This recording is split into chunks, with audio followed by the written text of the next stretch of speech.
사람들은 매사에 마음 씀씀이가 다릅니다. 그래서 우리 선조들은 세상 사람들의 마음이 내 마음 같지 않다 그렇게 표현하신 것 같습니다. 이렇게 사람들의 마음이 다른 이유가 뭘까? 이건 제가 오랫동안 고민하는 연구의 질문이었습니다.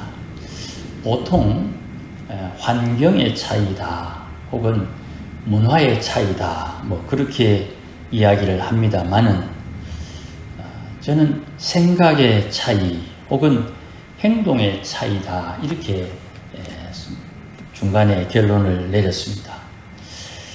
학자들은 대부분 지식의 차이라고 이야기를 합니다. 또 문화적인 차이가 있다 이렇게 말을 합니다.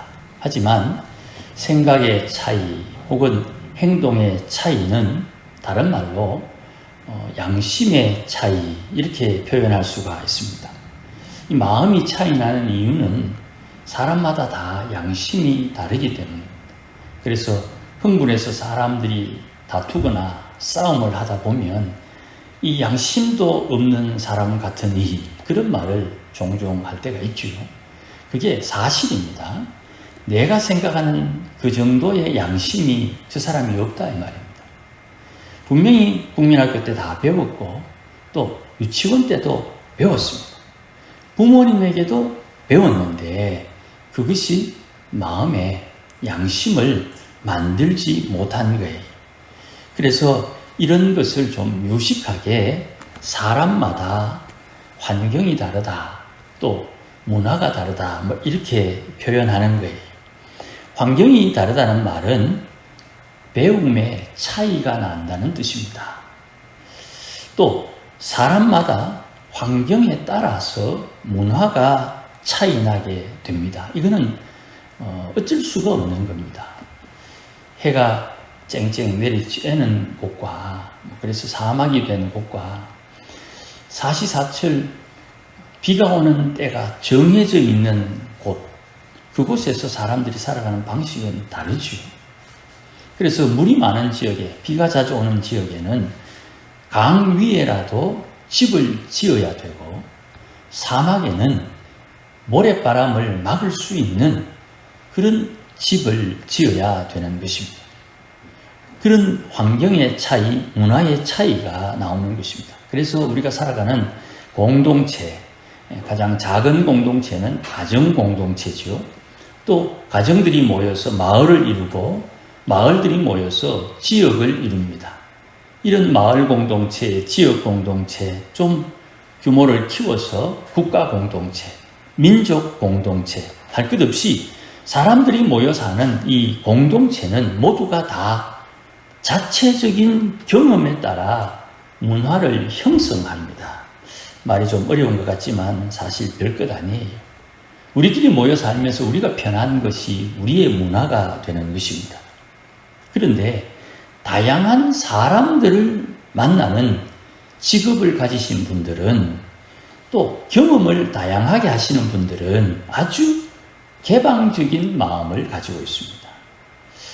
우리가 이곳에 있지만 장사하는 사람들은 우리 군의읍에서도 시장에 장사를 하지만 또 날짜를 따라서 소보도 가고 의성도 가고 탐리도 가고 봉양도 가고 이렇게 하지요. 그 지역에는 또 그 지역 사람들이 살아가는 방법이 따로 있거든요. 그러니까 우리 지역에 와서는 우리의 살아가는 삶의 방식에 맞추어서 장사를 하고요. 저쪽 지역에 가면 저쪽 마을 사람들에 맞추어서 장사를 하게 되는 거예요. 이렇게 개방적인 마음을 가져야 다양한 사람들과 어울리면서 중요한 것, 자기의 이익을 도모하고 명예나 재산을 지킬 수가 있는 것입니다. 이거를 좀 나쁘게 표현할 필요는 없을 것 같아요. 누구나 다 최소한의 손해와 최대한의 이익을 위해서 살기 때문이죠. 농사 짓는 분들이 농작물이 있습니다. 그런데 이 농작물을 제때 팔지 않으면 이게 상품이 떨어지니까 손해를 보게 되겠지요. 최근에 제가 공부하다가 알았는데 이 무화과라는 나무에 열매가 있습니다. 이 무화과의 유통기한이 3일이래요. 그러니까 3일밖에 안 되니까 무화과를 외국에서 수입할 수가 없답니다. 그러니 그거는 좋은데 3일의 유통기한, 냉장 보관을 하면 최대한 일주일 안에, 이 일주일 안에 이 무화과를 수확해서 고객에게 팔아야 되는데 하루 이틀 시간을 놓치면 이 상품 값이 떨어지게 되는 것이죠. 이런 내용을 알고 최소한의 손해를 보고 최대한의 이익을 얻기 위해서 어떻게 해야 되겠나? 이제 말을 잘 해야 되겠지요. 사람들과 관계를 잘 해야 되겠지요. 내 물건을 사가는 사람 마음을 손상하지 않도록, 마음에 화나지 않도록 그렇게 해야 되겠지요. 그런 것을 사람들이 이렇게 표현하거든요. 다양한 사람에게 다양한 태도를 가지면 보통 사람들이 이렇게 말합니다. 줏대 없다. 좀 다르게 임기응변에 능하구나. 이렇게 표현을 하고 또 좀 공부한 사람들은 일관성이 없다. 뭐 이렇게 표현합니다. 그런데 사실 살아가기 위해서 누구나 그 상황에서는 그렇게 해야 되는 것이죠. 최소한의 손해, 최대한의 이익, 이 효율을 누구나 원하기 때문입니다. 그러니까 이렇게 행동하는데 양심이라는 놈은 말입니다. 내가 아는 지식에 의해서 훈련하고 반복되면 만들어지는 것입니다. 그래서 각자가 우리 각자가 다 내가 옳다고 생각하는 것은 내 경험의 훈련을 통해서 내 안에 만들어진 거예요. 이것을 뜯어 고치기 위해서 얼마나 힘들겠습니까? 나이가 40대면 40년간 그렇게 살았고요. 나이가 50이면 50년 동안 그렇게 살았는 거예요. 그거를 1, 2년 안에, 10년 안에 뜯어 고친다는 것은 좀 심한 표현으로 불가능한 거예요. 그런데 양심을 바꿔야 된다. 선한 양심을 가져야 된다. 바른 양심을 가져야 된다. 이렇게 성경은 우리에게 요구를 하고 있거든요. 도대체 이 40년, 50년 동안 길들여져 있는 이것을 어떻게 뽑아내고 새로운 것을 심어서 그렇게 자라게 할 것이냐. 이게 성화의 핵심 주제가 되는 거예요. 내 마음에 박혀있는 옛사람의 악한 성품을 제거하기 위해서 계명이 주어진 것이. 그리고 내가 새 사람의 성품을 심고 새 사람의 성품을 따라 훈련하고 새 사람의 성품을 자라게 하기 위해서 계명을 주신 거예요. 그래서 언젠가 제가 말씀을 전개했습니다. 예레미야 1장에 예레미야를 선지자로 세운 이유는 예레미야가 전하는 그 말씀을 통해서 기존에 세워진 건물을 헐고 심겨진 나무를 뽑아내고 그 기초를 치워서 거기에 새로운 것을 건설하기 위해서다. 그렇게 1장에서 말씀을 하세요. 그러니 양심이 어떠냐에 따라 마음 씀씀이가 달라지는 거예요. 왜 저런 생각을 하지? 왜 저런 행동을 하지? 그분이 가지고 있는 생각의 차이, 또 그분이 가지고 있는 경험의 차이인데 이것이 시간이 오래되었단 말이에요. 그러니 이것은 사람이 힘쓴다고 그게 바뀌어지는 게 아닙니다. 우리 어머니들은 잘 알지요. 잔소리한다고 사람이 바뀝니까? 아니다는 거 우리가 다 알거든요. 그렇다고 잔소리를 안 합니까? 하나님이 주신 어머니에게 주신 은사는 잔소리입니다.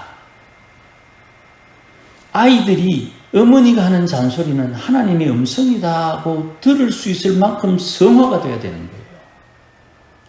그런데 남의 집 아이가 우리 집의 어머니를 대할 때 아줌매 잔소리 좀 하지 마소. 아줌매도 못하면서 우리 보고 뭐 이래라 저래라 합니까? 하는 말을 자식들은 안 하지요. 또 해서는 안 되고요. 그러니 하나님 앞에 마음 씀씀이를 바르게 해야 된다는 것은 계명을 내 마음에 새겨야 되는 것입니다. 바울의 말에 의하면 돌비에 계명을 새긴 것이 아니라 이제는 마음빛 신비에 계명을 새겨야 되는 것입니다. 그 말씀에 순종함으로 말씀의 열매를 맺고 그 말씀 속에 운행하시는 성령의 인도하심에 순종하여 성령의 열매를 맺는 것이에요. 그러니 이렇게 살고 싶은 마음은 꿀떡 같은데 어떻게 해야 그런 삶을 살 수 있느냐?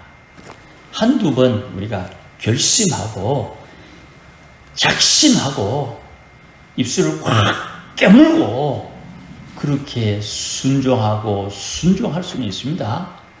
그러나 이것이 꾸준하게 지속 가능해야 되거든요.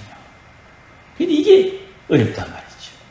지속 가능하다는 말을 다른 말로 오래 참는다, 인내한다, 연단 받는다 이런 말 아닙니까?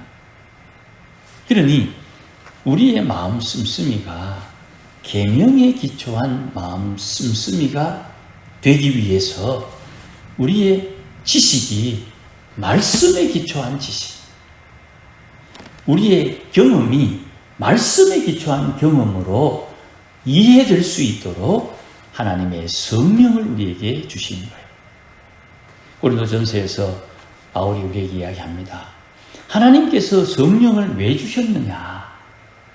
성령을 우리에게 주신 이유는 하나님께서 우리에게 은혜로 주신 것을 알아차리도록 성령을 주셨다 그래요. 그러니 하나님의 성령이 아니면 하나님께서 우리에게 은혜로 주셨는데도 불구하고 내게 옛사람의 악한 성품처럼 내게 도움이 되면 할렐루야 주의 뜻이다. 내게 도움이 안 되면 하나님 어떻게 나를 이렇게 시험하십니까? 이런 얕은 신앙이 되게 되는 것이에요. 제가 말씀드렸죠. 하나님께서 고난이라는 탈을 쓰고 복을 우리에게 보내주시는 거예요. 저도 이런 고민을 십수년 동안 하면서 때로는 희망 고문이 될 때가 있어요. 복이 온다는데 그놈의 복은 도대체 언제 오나 이런 생각이 들고 또 그것 때문에 낙심할 때도 있어요. 그래서 기도해야 될 줄 알아요. 그런데 괜히 기도를 안 하고 싶어요. 투정 부리는 거죠. 하나님 앞에. 기도해야 표현이 안 좋습니다만 조금 더 빨리 하나님의 은혜와 복이 오는 것 알아요. 그런데 왠지 안 하고 싶어요. 그럴 때가 있다 이 말이에요. 우리 하나님이 그런 것 가지고 시시콜콜 꼬투리 잡는 분은 아닙니다. 오래 참아주시는 분이기 때문에 그런 경험들을 통해서 우리의 신앙이 자랄 수 있는 여지를 우리에게 제공해 주시는 거예요. 그래서 앞에서 말씀드린 것처럼 다양한 사람을 만나는 직업, 대부분 장사하는 분들이죠. 그런 분들은 마음이 개방되어서 이래도 저래도 허허 하는데 장사하는 사람들 대단하거든요. 절대 손해를 보지 않는 거예요. 저 사람은 찔러도 피 한 방울 안 나온다. 그래 해야 재산이 모이는 겁니다. 그리고 그것이 전부가 아님을 우리가 알기 때문에 그렇게 모은 재산으로 많은 사람을 구제하는 그 사람이 더 큰 또 하나님의 은혜와 복을 누리게 되는 것이지요. 자, 이런 입장에서 우리의 자녀들이 하나님 앞에 은혜를 따라 사느냐 이렇게 생각을 해보면 우리가 스스로 좀 돌이켜봐야 되는 것이 있습니다. 우리 아이들과 우리의 생각이 차이가 많이 나죠. 앞에서 설명드린 대로 생각의 차이가 양심의 차이예요. 그 양심의 기초가 십계명으로 지적할 수 있고 좀 두루뭉술하게 율법이라고 이야기할 수 있고 또 하나님의 말씀이라고 표현해도 무방합니다. 우리 아이들의 신앙에 말씀이 차지하는 비율이 조금씩 차이에 나가 되면 생각이 달라지는 거예요. 아버지, 우리 교회만 교회입니까? 저기는 교회 아닙니까? 이런 이야기를 하는 분들이 있지요. 근데 이걸 들으면 그게 아니라는 걸 우리가 다 알아요. 제가 언젠가 말씀드리지 않습니까? 왕성교회 어떤 집사님 남편이 허리 아프다고 기도 부탁해가지고 기도 열심히 해서 허리가 나았는데 어느 날 갑자기 교회에 안 보여서 물었더니 설악산 가 있다고. 그러면서 하는 소리가 설악산에 하나님 계신다. 이 기도해 준 사람들이 얼마나 허탈하겠습니까? 하나님을 아는 지식에 차이가 있는 거예요. 살아가는 문화가 달라서 그런 게 아니고 하나님을 아는 지식에 차이가 있기 때문에 그의 양심, 마음, 씀씀이가 달라지는 거예요.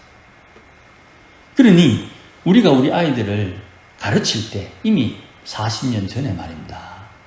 우리 아이들이 어렸을 때 그 아이들을 가르쳤을 때 내가 주의 계명을 따라 순종하는 순종의 자세가 있었느냐.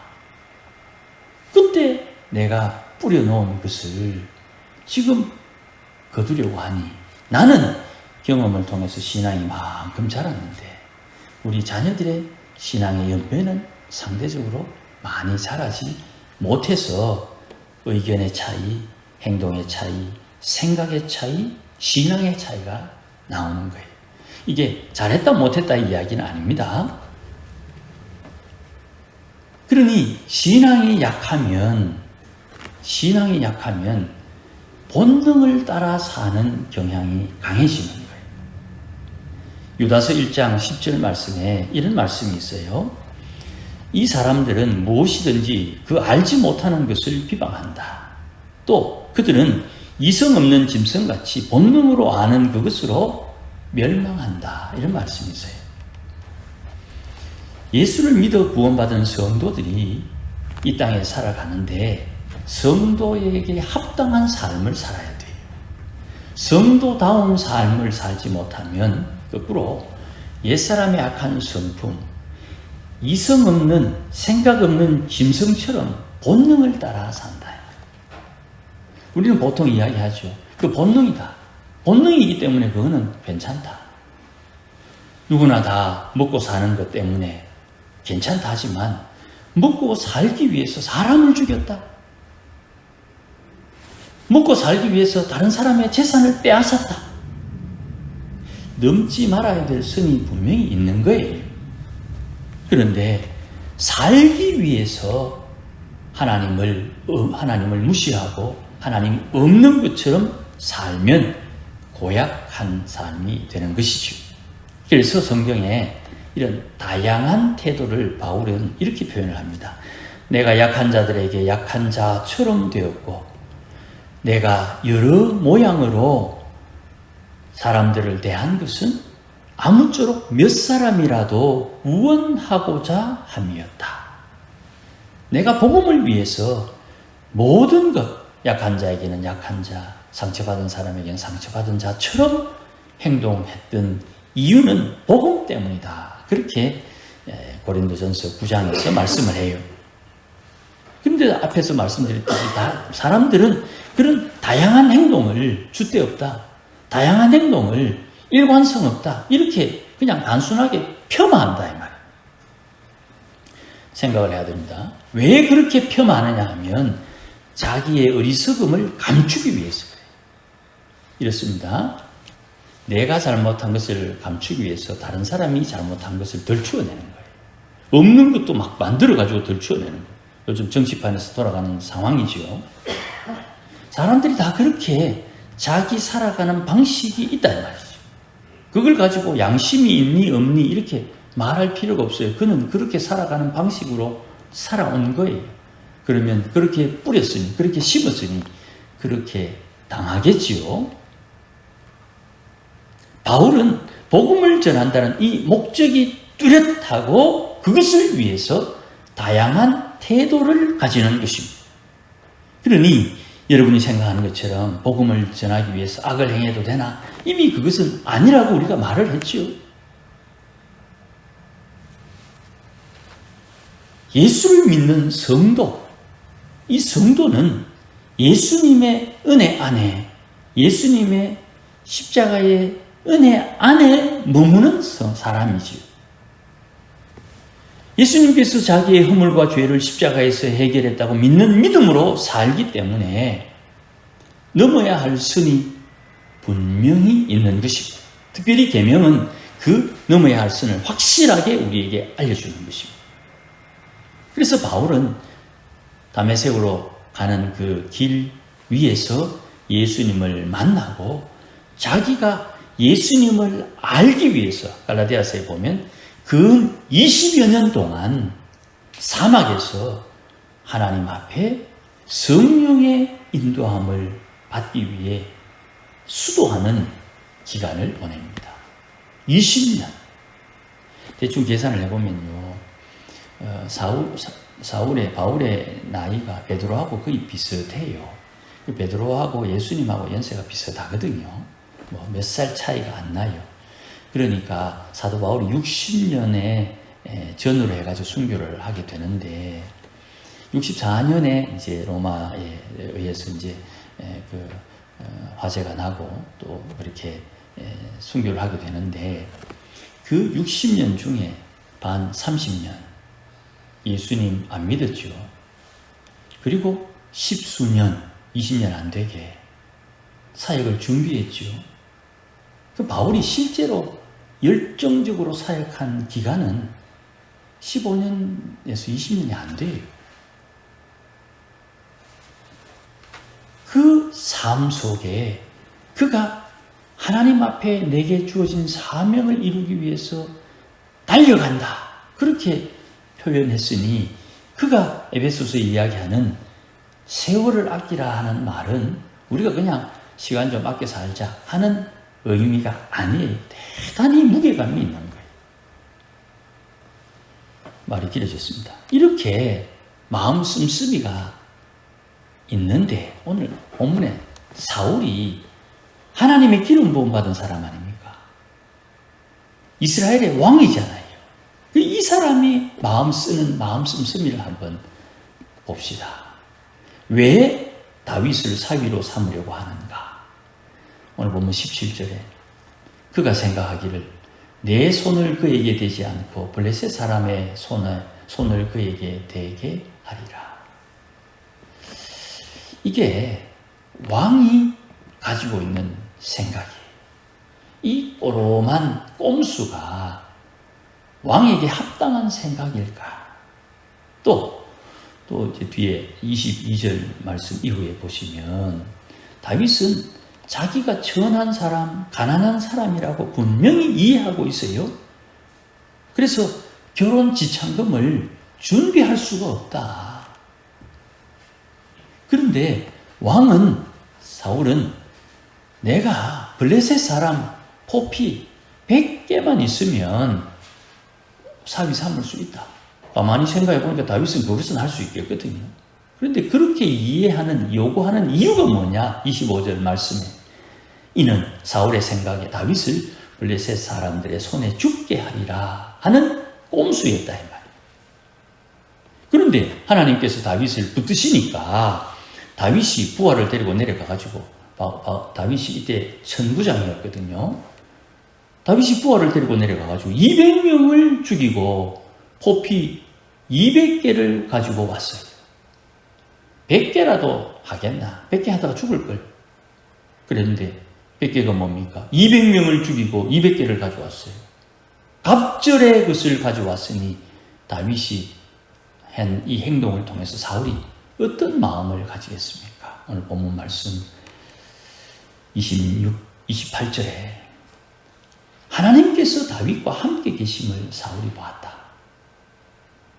사울의 목적은, 꼼수는 다윗을 죽여야 돼. 그리고 내 자리를 빼앗아가지 못하도록 뭔가 조치를 해야 돼. 내가 죽이려고 하니 이거는 뭔가 좀 안 맞는 것 같아서 원수의 손에 죽이려고 계획을 짰어요. 그런데 하나님께서 간섭하고 개입하니까 100명이 뭡니까? 200명을 죽이고 갑절에 결혼지 잔금을 가지고 오는데, 이것을 본 다윗이, 이것을 본 사울이 다윗과 하나님이 함께 하시는구나. 29절 말씀에 더더욱 다윗을 두려워했다.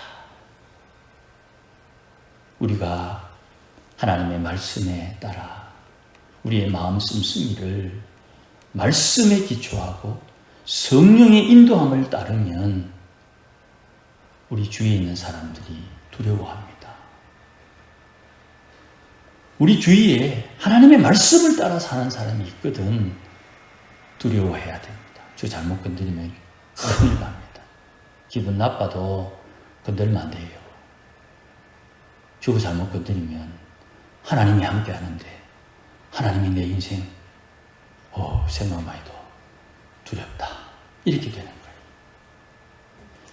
평생에 다윗은 싫어하지만 다윗을 어찌할 수 없는, 내가 저걸 어떻게 팍 해보고 싶은데 이렇게 저렇게 하면 될 것 같은데 안 될 때 그거 진짜 미치고 발딱 뛰거든요.